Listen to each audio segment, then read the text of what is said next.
CPNS bukan arena coba-coba.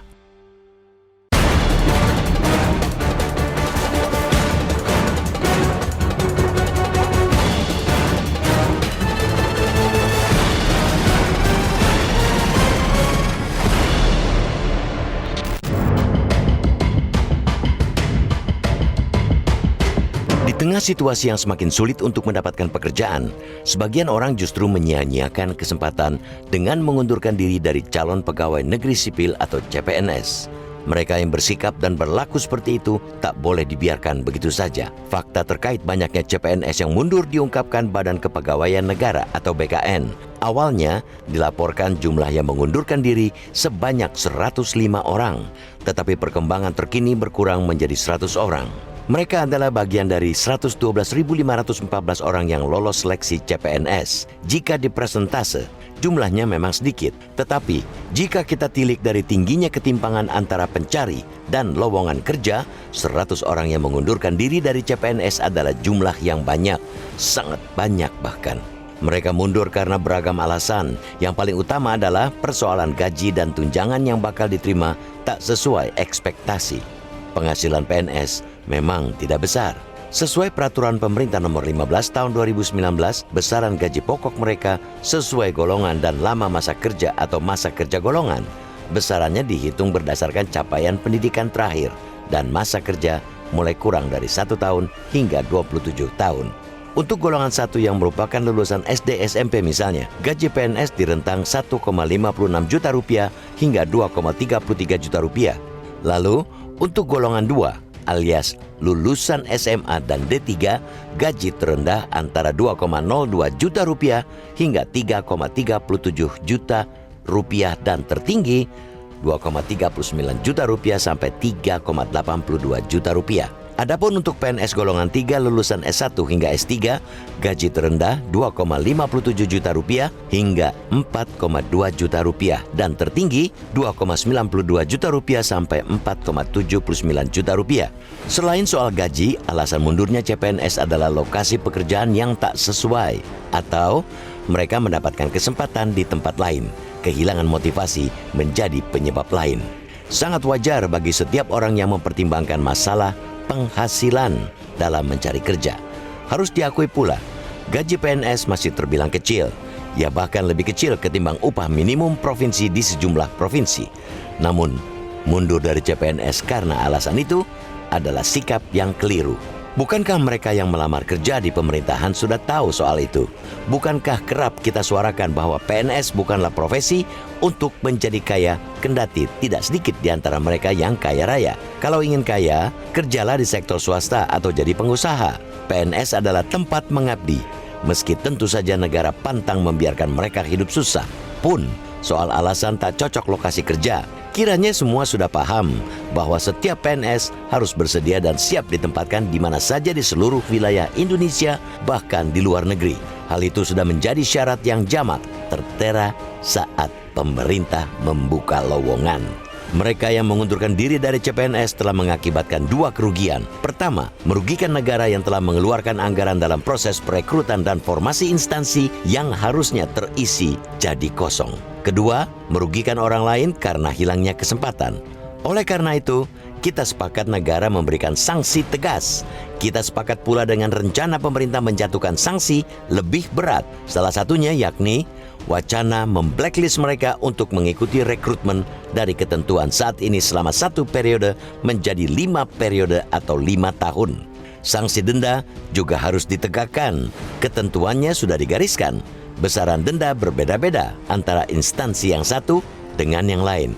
Sebagai contoh, CPNS Kementerian Luar Negeri yang mundur harus membayar denda 50 juta rupiah. Denda di Badan Intelijen Negara bahkan bisa mencapai 100 juta rupiah. Namanya aturan harus dijalankan, bukan hanya jadi pajangan. Kita tak ingin rekrutmen CPNS menjadi ajang coba-coba. Kita ingin PNS yang sejak awal punya keteguhan hati untuk menjadi abdi negara, abdi masyarakat.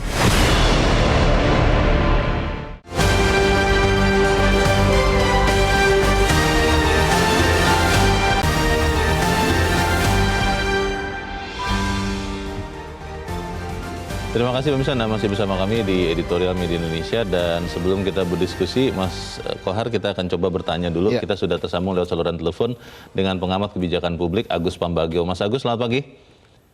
Pagi Leo, pagi Mas Tohar. Pagi Mas Agus. Mas Agus, ada 100 CPNS yang akhirnya mundur karena sebagian besar katanya setelah ditanyakan tidak mengira bahwa gaji yang diterima tidak sebesar yang mereka harapkan. Dan ini dianggap merugikan negara karena prosesnya kemudian harus diulang lagi mungkin. Atau kalau solusinya mengambil peringkat di bawahnya, artinya kualitasnya lebih rendah. Tapi kalau tadi sebelum jeda saya mengatakan ke Mas Kohar, ada sebagian orang berpendapat lebih baik ya sudah berhenti di awal daripada kemudian masuk ke dalam menjadi PNS dan akhirnya dalam tanda petik mencuri karena memang tidak puas dengan gajinya. Bagaimana Mas Agus? Ya setuju, jadi gini, ini kan hak setiap orang mau mundur atau tidak, itu dulu dipahami. Nah kemudian saya belum pernah ikut tes CPNS, tapi harusnya di depan itu sang calon itu sudah harus menandatangani dokumen yang terkait dengan kecilnya gaji, sudah ditempatkan di mana saja, kalau Anda keluar dalam periode ini Anda harus membayar misalnya 2N plus 1 atau tergantung itu kan kalau pendidikan gitu ya. Harus ada mekanisme itu, sehingga yang mengikut tes berikutnya yang dibiayai oleh negara itu sudah yakin bahwa dia akan jadi PNS. Nah kalau sekarang kan saya nggak tahu kontraknya seperti apa gitu ya. Sepertinya kan loose gitu saja dan baru akan disiapkan ininya sanksi. Nah peraturan itu sekali lagi saya selalu katakan, peraturan itu harus ada sanksinya. Kalau tidak ada sanksi ya nggak usah dibuat sekalian gitu. Kalau di dalam editorial, Mas Agus dikatakan bahwa CPNS Kementerian Luar Negeri yang mundur harus bayar denda 50 juta. Kalau yang mundur di Badan Intelijen Negara bahkan bisa mencapai 100 juta. Berarti sebenarnya ancaman ini sudah ada nih Mas Agus? Nah sudah ada, tapi apakah ditulis pada saat yang bersangkutan menandatangani ikut tes? Karena kalau sudah ditandatangani artinya dia harus mengikuti dan wajib melakukan hal itu. Kan kalau Kemenlu kan memang mahal tesnya, kan ada prosesnya, ada setahun pendidikan juga sandi negara sama gitu. Jadi harusnya di awal, saya nggak tahu, mudah-mudahan itu ada. Tapi kalau melihat peristiwa artinya sebenarnya tidak ada karena sanksinya aja baru diomongin kan. Iya.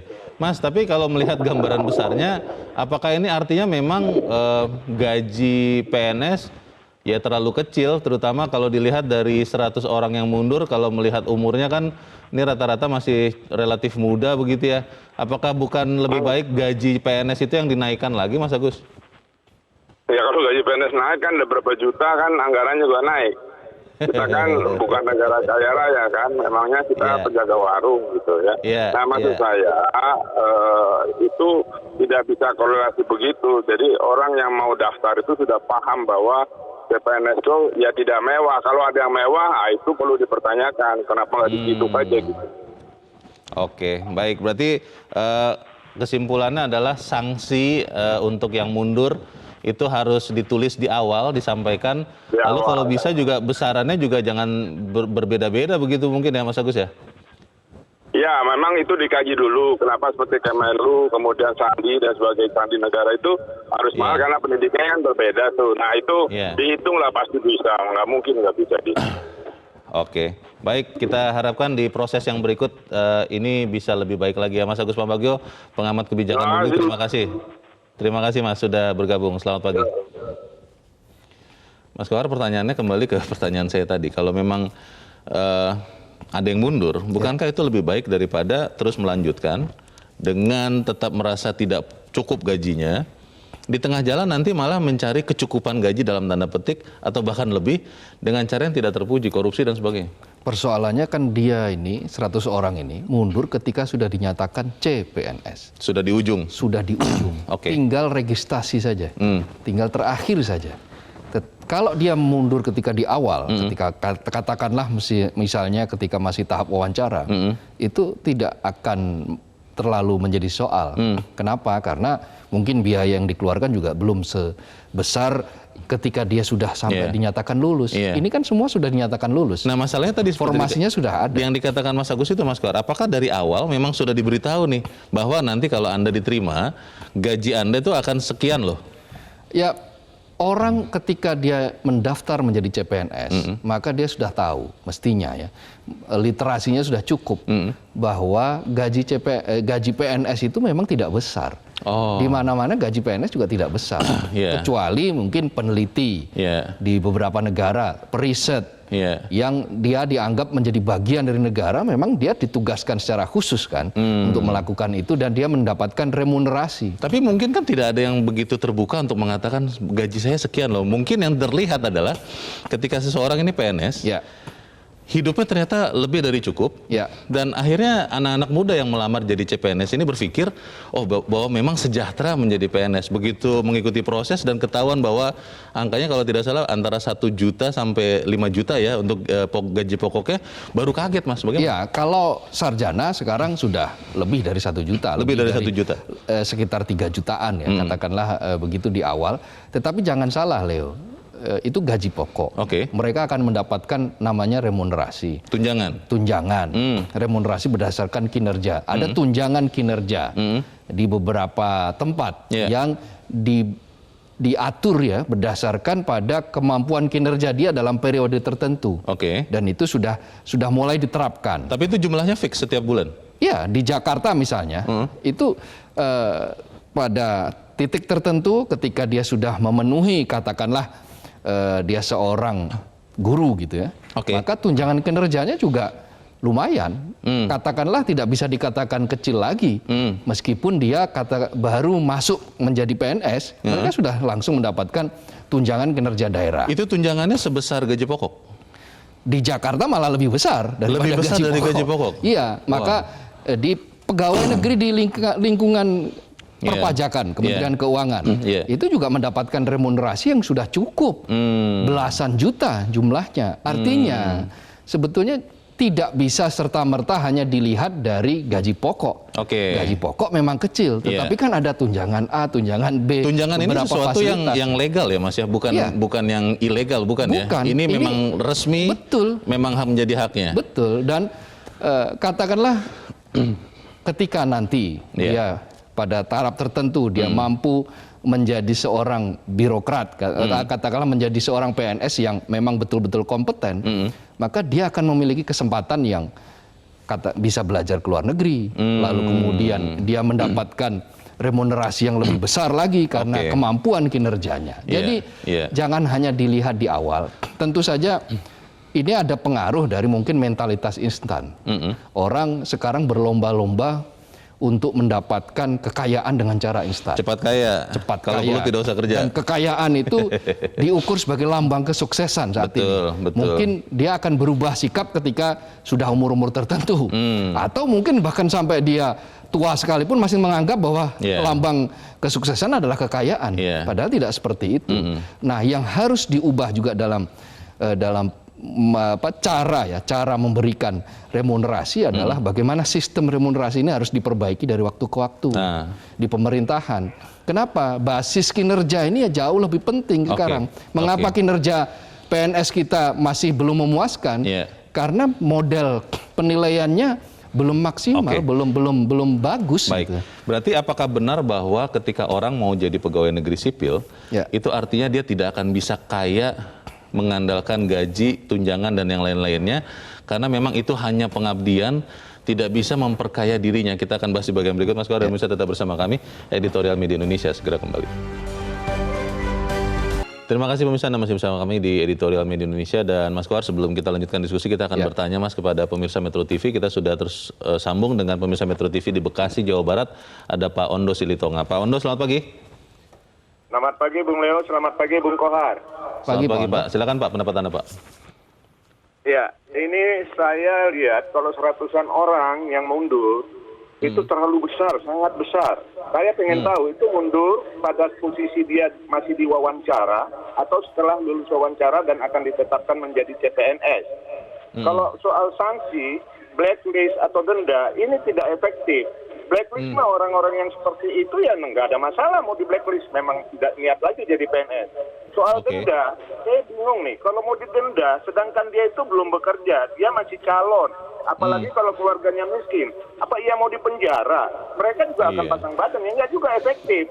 Yang penting harusnya penyaringannya. Coba dicari tahu yang mundur itu pria atau wanita. Karena kalau penempatannya di daerah, dia wanita, bisa jadi orang tuanya yang tidak setuju. Atau dia sudah berkeluarga apa belum? Kalau sudah berkeluarga ditempatkan di daerah lain, dia juga mungkin jadi berat. Atau sedang bekerja. Jadi kalau dia sedang bekerja akan ditempatkan daerah lain, gajinya lebih besar tempat dia kerja, dia akan mundur. Jadi saya pikir harusnya ini penyaringan yang harus benar-benar serius. Dan pada saat wawancara lulus, itu harusnya 2-3 orang dibuat yang lulus. Kemudian bila satu mundur, ada calon kedua dan ketiga yang bisa segera menggantikannya. Kalau gaji itu, saya bilang itu sudah besar. Saya mantan PNS, saya ngalami remunerasi. Itu cukup besar, Mas, remunerasi itu. Di atas UMR kalau dia golongan 1. Saya itu dapat remunerasi aja golongan 3 7 juta lebih, sampai 9 juta. Jadi yang terakhir, lama calon untuk menjadi CPNS itu 1 tahun itu, nanti baru dirapel gajinya. Itu saya kira dikurangi lah, 3 bulan cukup lah CPNS. Setelah itu langsung PNS. Dan terakhir, hati-hati penyaringannya, jangan sampai ada yang masuk yang radikal. Demikian, terima kasih. Oke, terima kasih Pak Ondo Selitonga di Bekasi, Jawa Barat. Di belakang Pak Ondo ada Pak Yunus Luat di Tanjung Selor, Kalimantan Utara. Pak Yunus, selamat pagi. Selamat pagi, Pak. Selamat pagi, Pak Yunus. Untuk ASN yang berani mundur padahal sudah direkrut.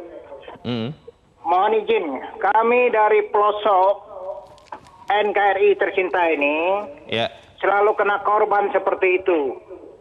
Yang kami pertanyakan kenapa dia berani-berani mengisi formasi daerah pelosok.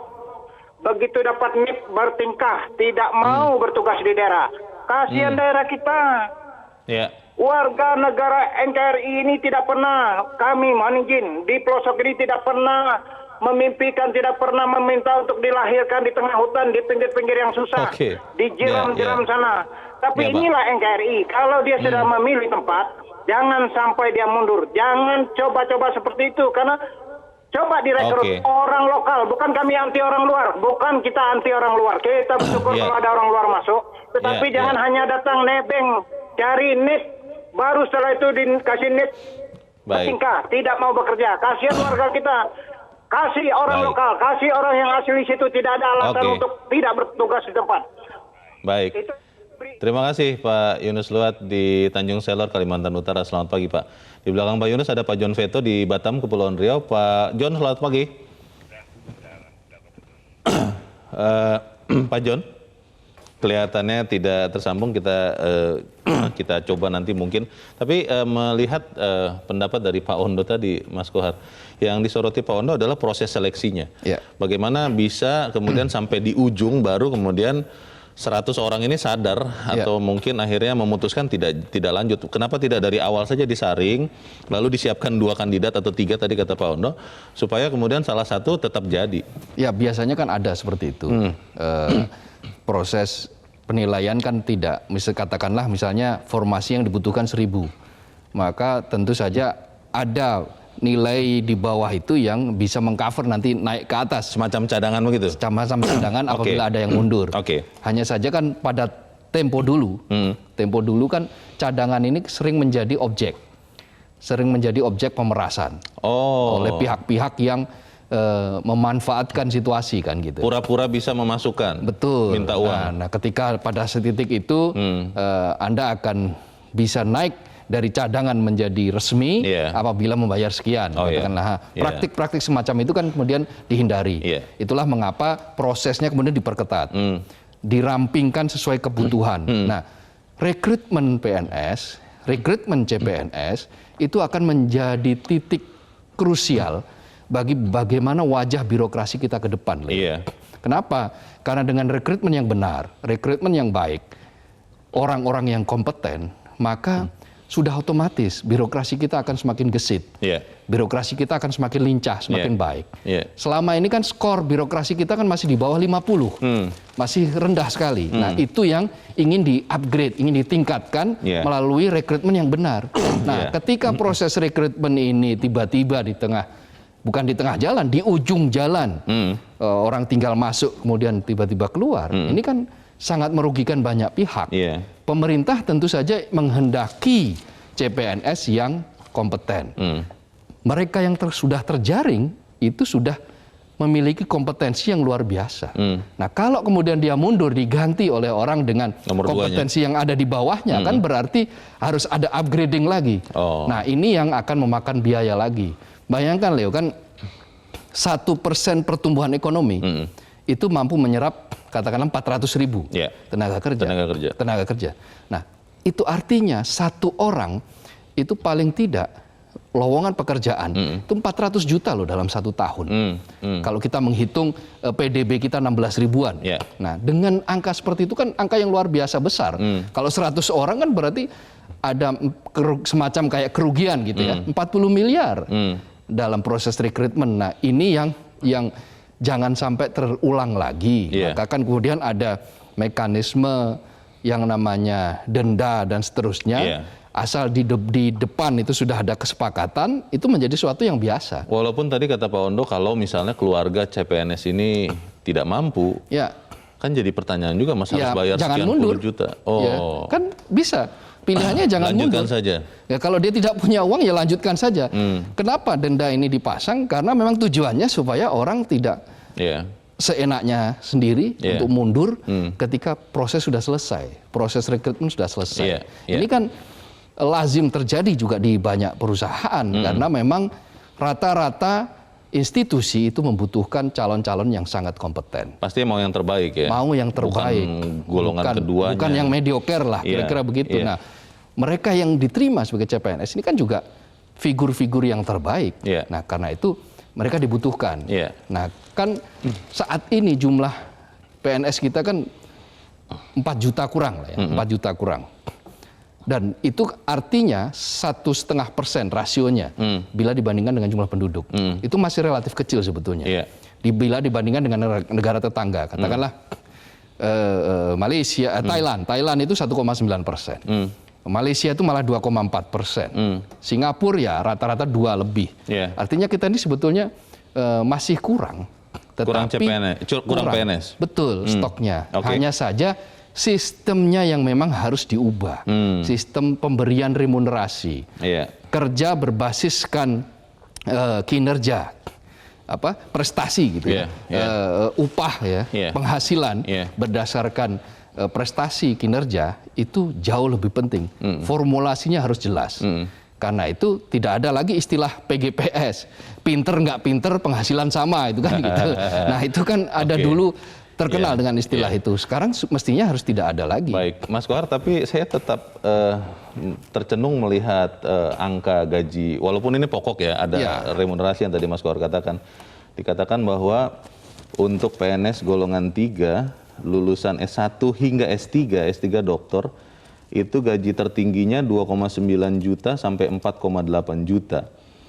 Dibandingkan misalnya dengan yang setara di swasta, itu kan sangat kecil ya. Tapi kita akan jeda dahulu, Mas Kohar, dan bisa tetap bersama kami, Editorial Media Indonesia segera kembali.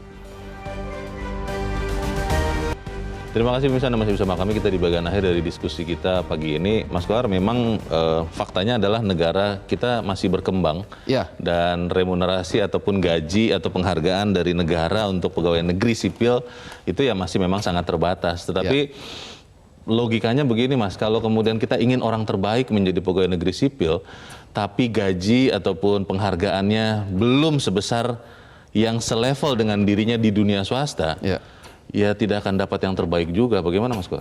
Ya, jangan hanya melihat dari gaji pokok. Ya, tapi lihatlah penghasilan. Pegawai negeri sekarang itu penghasilannya jauh lebih baik. Ini yang legal ya, penghasilan legal. Penghasilan legal.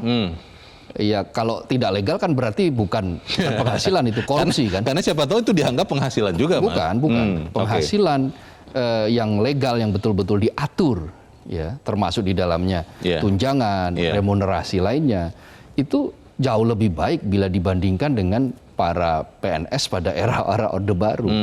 Nah, persoalannya yang sekarang ini kan orang hanya melihat pada sisi yang tadi Leo sebut, gaji pokok dan seterusnya. Coba tengok yang lain, komponen-komponen yang lain.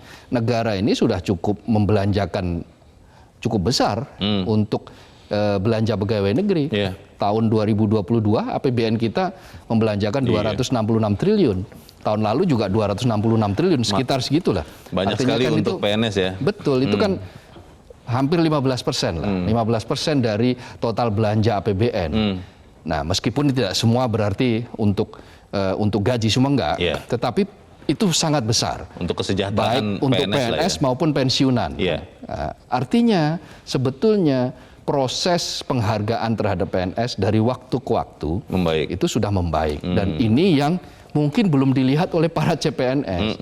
CPNS melihatnya instan. Dia melihat, oh jadi YouTuber bisa cepat kaya. Bergelimang uang. Oh jadi konten kreator bisa bergelimang uang. Iya.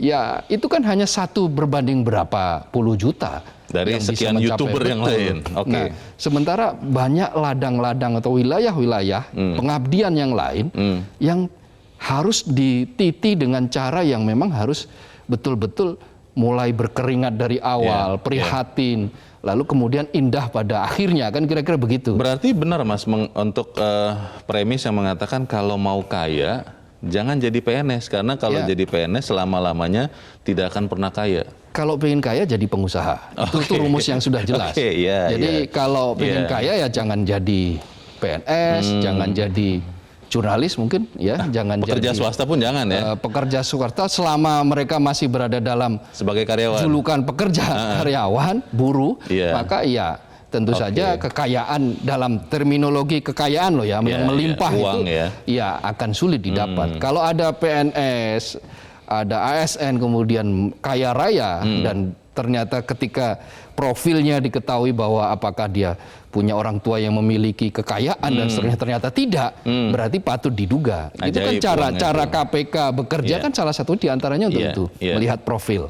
Kalau ternyata profilnya itu tidak sesuai antara penghasilan dia sebagai pegawai dan apa yang kemudian dia dapat, aset yang dia miliki tidak sepadan, berarti patut diduga dia melakukan korupsi. Kembali ke CPNS, Mas, manipulasi. kalau perbaikan prosesnya itu seperti apa supaya kemudian memperkecil orang yang sudah sampai di ujung baru sadar dan akhirnya mengundurkan diri? Ya, dari awal harus diberitahu bahwa ada hal-hal konsekuensi-konsekuensi tertentu yang apabila Anda nanti mundur di ujung akan mendapatkan sanksi misalnya A, B, C. Salah satunya denda atau blacklist atau yang lain. Oke. Tetapi ketika Anda dari awal menyatakan atau di tengah Anda menyatakan pikir-pikir, tidak jadi soal. Nah, hal-hal seperti itu memang harus jelas dari mula dan itu harus disampaikan sehingga tidak melanggar hak asasi juga, tidak kaget, tidak membuat kaget.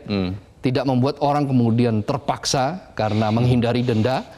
Tetapi yang paling penting adalah bahwa semua harus transparan. Ini kan proses rekrutmennya sudah dimulai dengan transparansi. Sistemnya juga sudah online. Penilaiannya juga tidak lagi menggunakan penilaian yang manual sehingga bisa diubah-ubah di sana sini. KTBLC sudah susah meskipun masih memungkinkan, masih ada. Tetapi relatif sangat susah dan sudah rapi. Nah, tinggal bagaimana proses memberitahu para CPNS ini dari awal bahwa ada sejumlah konsekuensi yang harus mereka tanggung apabila ternyata mereka kemudian mundur di ujung.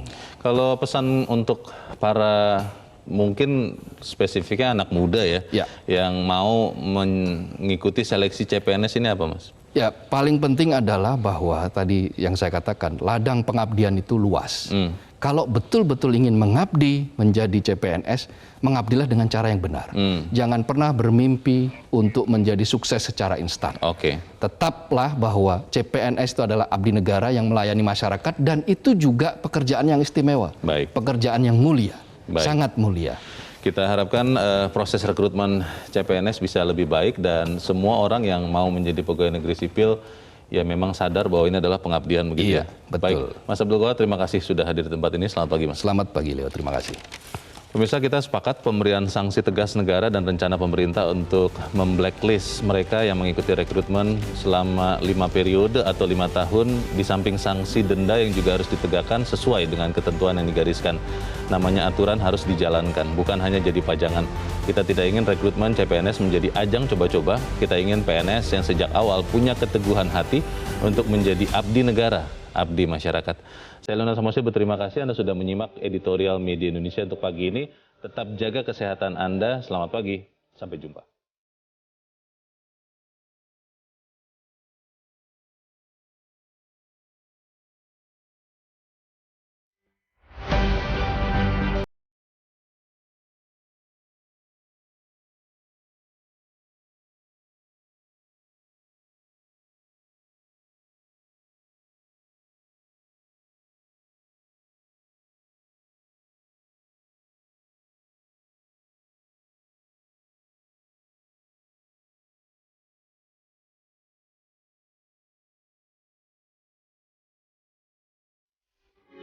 Metro TV